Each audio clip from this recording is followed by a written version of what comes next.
탐정 손소 변호사 어서 오세요. 네, 안녕하세요. 예, 손탐정님이 오늘 가지고 오신 사건 우리가 얼마 전에 JMS 얘기를 하긴 했었는데 지금 후속 이야기를 또 가지고 오셨네요. 네, 그렇습니다. 이 다큐멘터리 계속 화제를 모으고 있죠. 특히 JMS 정명석 편이 가장 큰 관심을 끌고 있습니다. 네. 자, 그런데 정명석은 작년 10월에 구속돼서 지금 재판을 받고 있어요. 네. 그래서 더 큰 관심이 가는 것 같습니다. 음. 곧 1심 판결이 선고될 정명석 재판의 주요 쟁점을 짚어보겠습니다. 어제 JMS에 대한 첫 번째 압수수색도 있었습니다. 예, 압수수색을 어제 해가지고 어제 큰 뉴스기도 했는데 여러분 압수수색을 했다는 건 지금 뭐 수사가 진행되고 있구나, 재판이 진행되고 있구나 이제 아신 분들도 계시더라고요. 근데 사실은 감옥에 수감이 된 지 꽤 됐고 재판도 꽤 진행이 된 상태죠. 그렇습니다. 99년에 해외로 도피했고요. 2007년에 중국 공안에 잡혀서 2008년에 한국에 들어왔거든요. 그때는 이미 징역 10년 받았고요. 네, 그때 재판을 받았는데요. 1심에서 징역 6년, 항소심에서 징역 10년이 되고 대법원에서 확정됐습니다. 10년 복역을 했어요. 네. 그래서 2018년에 출소를 했고 이번에 다시 재판을 받는 건데 사실 그때 JMS가 무너질 거라는 예상도 상당히 있었습니다. 네. 하지만 예상과 달리 정명석이 감옥에 있는 동안에도 신도들이 조직을 유지했습니다. 예. 그러면서 정명석이 억울하게 누명 쓴 거다. 이거 다 하늘이 내린 고난이다. 이렇게 이야기를 했는데 하지만 그 정명석은 전자발찌를 차고 나왔음에도 달라지지 않았고 또 성범죄 저지른 혐의로 구속돼서 지금 재판을 받고 있는 거죠. 그렇죠. 재판이 막바지로 달하고 있는 상황에서 넷플릭스 다큐멘터리가 공개가 된 거예요. 재판은 어떤 식으로 진행 중인 상황이었습니까? 네, 이번 주 화요일입니다. 3월 21일에 제5회 공판기일이 열렸습니다. 그리고 다음 재판이 4월 3일로 잡혀 있는데 네. 그런데 1심 구속 기간은 최장 6개월이거든요. 이걸 따져보면 4월 27일까지입니다. 4월 27일까지 재판이 안 끝나면 그러면 석방이에요? 네, 지금은 구속된 상태로 재판을 받고 있는 중인데 만약 이 6개월 안에 재판이 끝나지 않으면 계속 가둬둘 수는 없거든요. 구속기간 제한이 있기 때문에. 그래서 일단은 풀려날 수 있습니다. 그렇게 되면 불구속 상태로 재판을 받게 되는 거거든요. 하지만 다른 피해자가 고소했다는 이야기가 들리잖아요. 네. 그렇다면 그 사건에서 구속될 수는 있어요. 어제도 JMS에 대한 압수수색이 있었잖아요. 네. 이거 역시 새로운 사건에 대한 수사의 일환이기도 한 거고요. 또 검찰총장이 직접 나서서 만반의 대비를 해라 이런 말도 했습니다. 따라서 설령 재판이 길어지더라도 정명석이 쉽게 풀려나기는 어려워 보이거든요. 네. 특히 보석으로 풀려날 수도 있어요. 그래서 6개월이 다 끝나서 그냥 내보내주는 것보다는 구속기간 만료 전에 여러 가지 조건, 거주지 제한이라든지 뭐 연락 제한 등의 조건을 붙여가지고 보석으로 풀어줄 수도 있습니다. JMS 정명석에 대한 이야기는 뭐 저희도 인터뷰를 통해서 많이 전해드렸고 다른 매체를 통해서도 여러분 JMS가 뭐야, 정명석이 무슨 짓을 했길래 많이 들어보셨을 거지만 재판이 지금 어떻게 진행되고 있는지는 잘 모르실 겁니다. 많이들 못 들어보셨을 거예요. 오늘 손소 변호사가 재판에 대한 이야기를 가지고 왔습니다. 일단 이번 재판의 쟁점은 뭔가요? 네, 우선 첫 번째는요.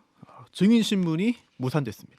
예정됐던 증인 신문 왜 무산됐습니까? 네, 이번 주 화요일 재판에 증인 5명 신문이 예정돼 있었거든요. 그런데 그 증인 5명 전원 불출석했습니다.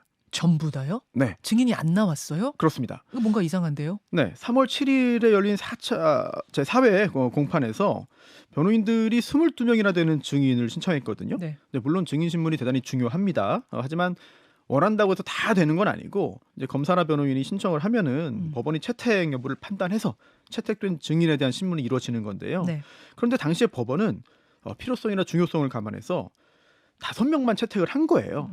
뭐 증인의 수나 증언의 양이 중요한 게 아니라 증거의 가치가 중요하다는 입장이겠죠. 그러면 이게 정명석 측이 요구한 증인이었던 거예요? 네, 그렇습니다. 정명석 측이 나오라고 본인들에게 유리한 증인들을 초대했는데 왜 아무도 안 네. 나왔어요? 자, 지난 재판에서도요. 사실 증인 숫자를 두고 다툼이 있었는데 이번에도 또 그랬습니다. 재판 시작하자마자 정명석 측이 증인 숫자 늘려달라 이렇게 주장을 했고요. 늘려달라. 네, 그리고 검찰은 이거 필요 없다.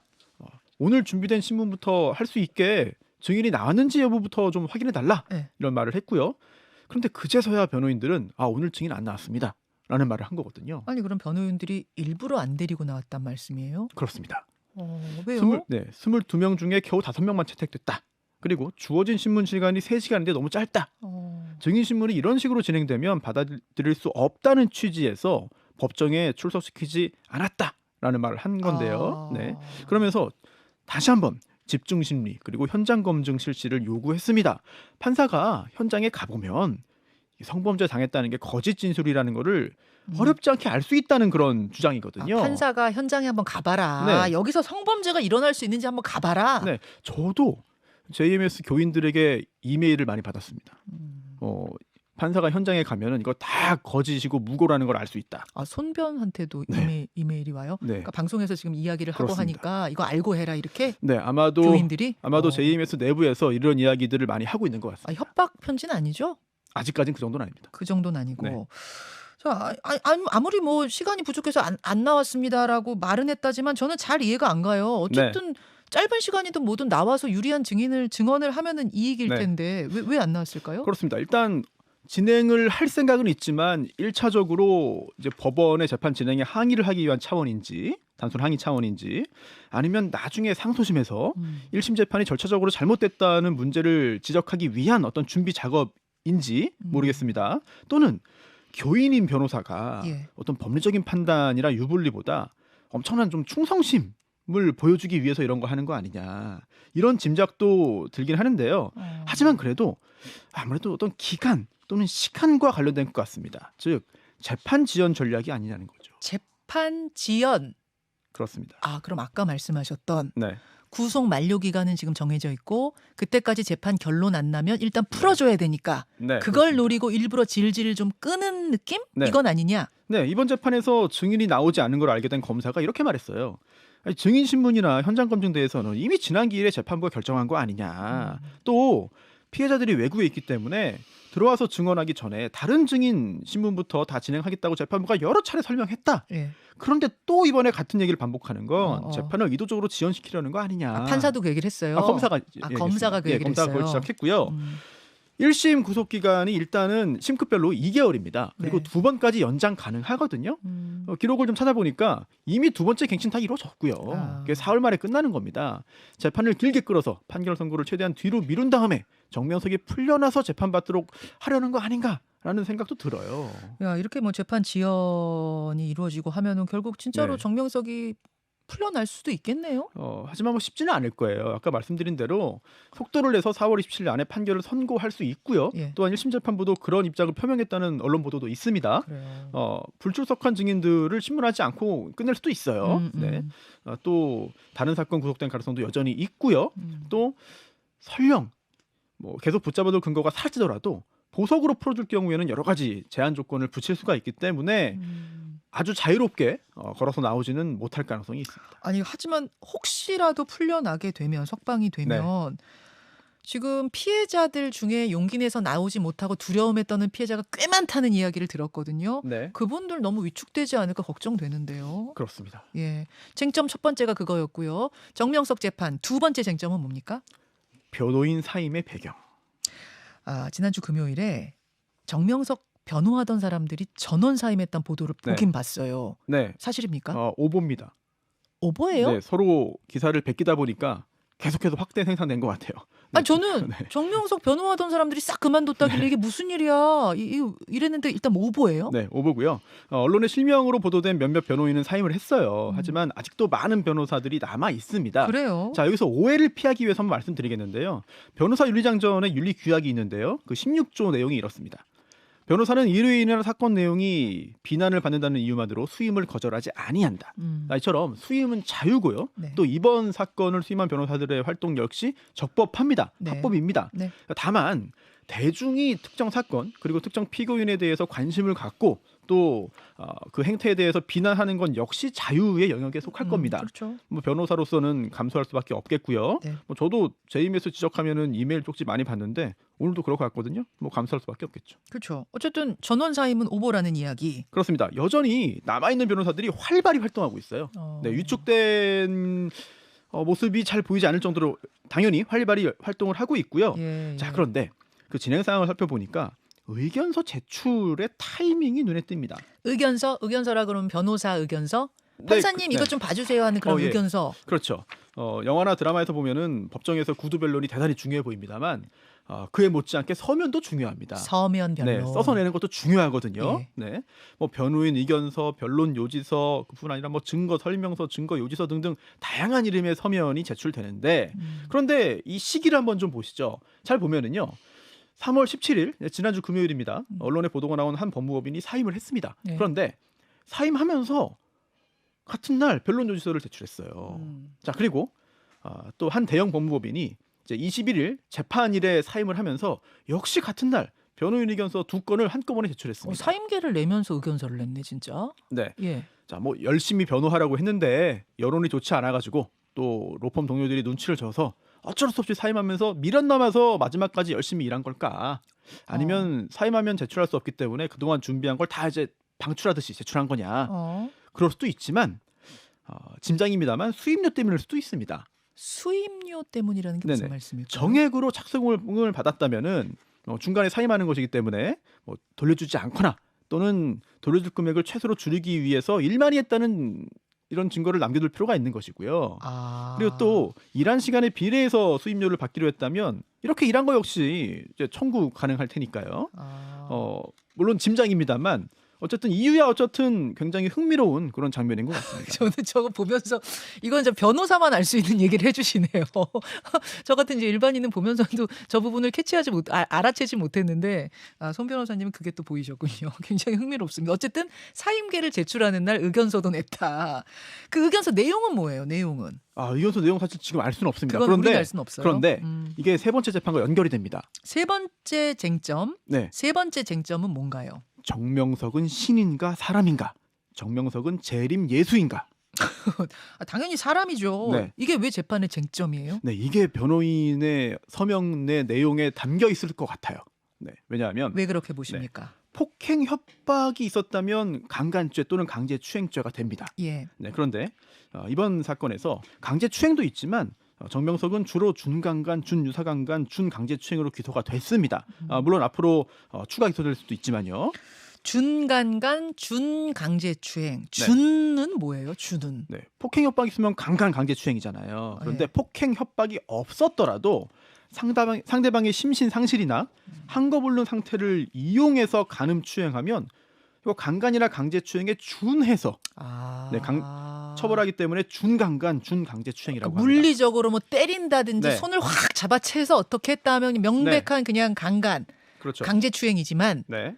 손은 안 됐어. 뭐 물리적으로 때리지도 않았어. 그런데 불능 상태로 만들어서 추행했다, 성폭행했다 하면 그게 준자가 붙는 거군요. 한거불능 상태를 만들면 안 되고요. 네. 이용해야 됩니다. 즉 이게 뭐냐면 술에 취해 있었다. 뭐 약물에 취해 있었다. 뭐 잠들어 있었다. 뭐 이런 경우에 그걸 이용하는 건데요. 예. 자, 그래서 정명석이 이번 사건에서도 피해자의 한거불능 상태를 이용했어야 유죄가 되는 건데요. 중요한 건 도대체 한거불능 상태란 무엇이냐? 그렇죠. 우리 법원은 이렇게 봅니다. 심리적 또는 물리적으로 반항이 절대적으로 불가능하거나 현저히 곤란한 경우를 의미합니다. 예, 예. 네. 검사는 피해자가 구체적으로 어떤 한거불능 상태에 있었다고 보는 건가요? 자, 여기서 종교가 나오고 여기서 정명석이 재림 예수인지 여부가 문제가 되는 겁니다. 자, 15년 전 대법원 판결로 돌아가 봐야 되는데요. 네. 그 재판에서도 한거불능을 이용한 준강간 준강제추행이 인정됐거든요. 그게 인정돼서 10년 살았군요. 그렇습니다. 네. 당시 판결문에 이런 내용이 있어요.